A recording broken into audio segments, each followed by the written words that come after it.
আসসালামু আলাইকুম বন্ধুরা, কেমন আছেন? আবারও পিঠের রেসিপি নিয়ে চলে আসলাম আপনাদের মাঝে। আজকে পুরো ভিডিওটা আপনারা মন দিয়ে দেখবেন। যা যা লাগবে সবগুলো আমি নিয়ে নিয়েছি, কীভাবে বানাবো সেটা আপনাদের সাথে শেয়ার করব। এখানে আমি 1.5 কেজি দুধ নিয়েছি, চিনি, চালের গুঁড়া, হচ্ছে নিজের হাতে ভাঙানো চালের গুঁড়া, আর হচ্ছে লোহার কড়াই, এখানে আছে পানি, কুসুম কুসুম গরম পানি লাগবে। সবগুলো আমি নিয়ে এক সাইড করে রেখে দিয়েছি। পিঠাটা বানানোর আগে সব কিছু রেডি করে সামনে রাখতে হবে।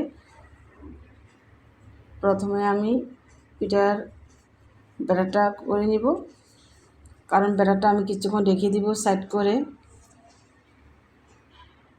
এখানে আমি 2 মগ পানি দিয়েছি,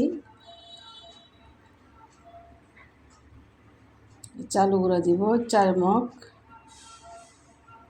ছোটো কাপের 4 কাপ, যে পরিমাণে আপনি বানাবেন সেই পরিমাণ অনুযায়ী চালের গুঁড়া দিতে হবে।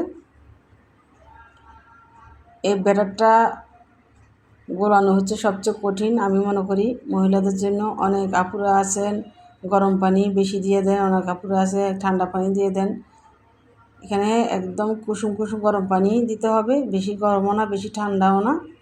তো ব্যাটারটা আমার গোলানো হয়ে গেছে। এখন আমি একটা ডিম দিয়ে দিব। ডিম আপনারা আপনাদের পছন্দ অনুযায়ী দিবেন, একটাও দিতে পারেন, দুটো দিতে পারেন। আপনারা যদি ডিম পছন্দ করেন খেতে, তাহলে ডিম অবশ্যই দিবেন 2 থেকে 3টা।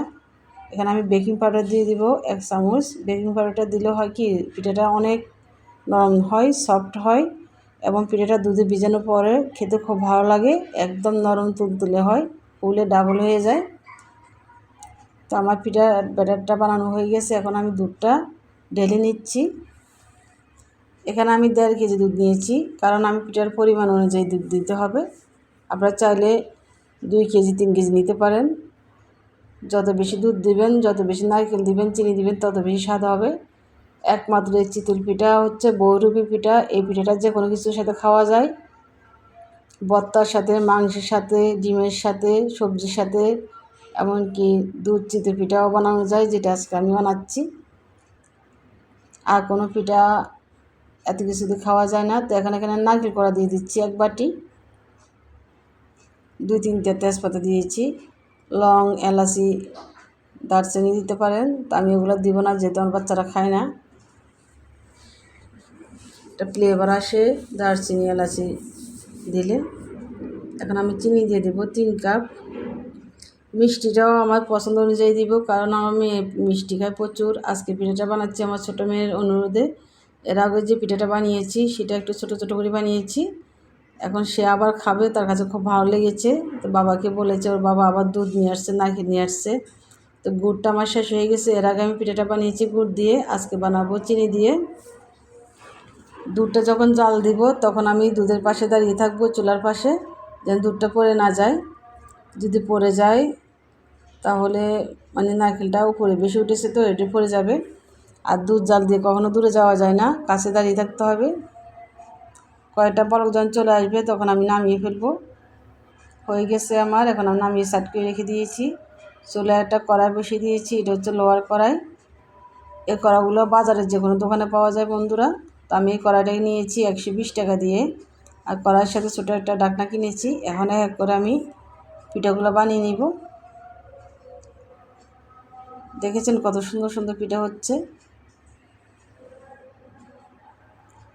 এভাবে আমি সবগুলো পিঠা বানিয়ে নিচ্ছি বন্ধুরা, কারণ প্রিয়জনের পছন্দের পিঠা বানিয়ে বাচ্চারাও খুব খুশি হয়, আমার হাজব্যান্ডও খুব পছন্দ করে, আর পরিবার খুশি, আমি খুশি, তাই না? আমাদের মহিলাদের কাজ হচ্ছে বাচ্চাদেরকে খুশি রাখা, হাজব্যান্ডকে খুশি রাখা।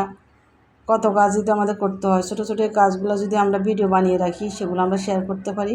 আমরা অনেক সময় ভিডিও খুঁজে পাই না। আমার প্রিয় বন্ধুরা, প্রিয় আপুদের জন্য আজকে এই ভিডিওটা আপনাদের জন্য খুব উপকার আসবে।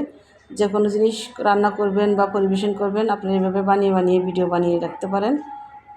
যে দুধগুলো আমি নামিয়ে রেখেছিলাম, ঢাকনা দিয়ে রেখে গেছিলাম, এখন ওইখানে আমি সবগুলো পিঠা করে দিয়ে দিব।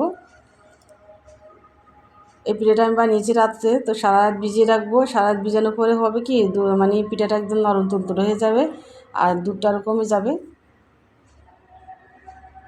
কেমন হয়েছে বন্ধুরা আমার পিঠা বানানোর রেসিপি? যদি আপনাদের কাছে ভালো লেগে থাকে, অবশ্যই কমেন্টে জানাবেন, কারণ আপনাদের সুন্দর সুন্দর কমেন্টস আমার কাছে অনেক দামি।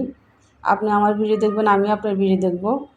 এভাবে আমরা সামনের দিকে এগিয়ে যাব। কেউ কারোর জন্য হিংসা করবো না বন্ধুরা। ফেসবুকে কাজ করতে হলে সবার ভিডিও দেখতে হবে। যে ভিডিও সামনে আসে সময় থাকলে অবশ্যই দেখবেন। সুন্দর একটি গঠন মরিচ কমেন্টস করবেন। আপনার একটি সুন্দর কমেন্টসই পারে আপনার সাথে আমার সুন্দর একটি সম্পর্ক গড়ে তুলতে। আপনি একটি কমেন্টস করে যাবেন, আমি আপনার পরিবারে চলে যাব ইনশাআল্লাহ। তবু সবাই ভালো থাকবেন, আমার জন্য দোয়া করবেন, সম্পূর্ণ ভিডিও দেখবেন অবশ্যই। আল্লাহ হাফেজ।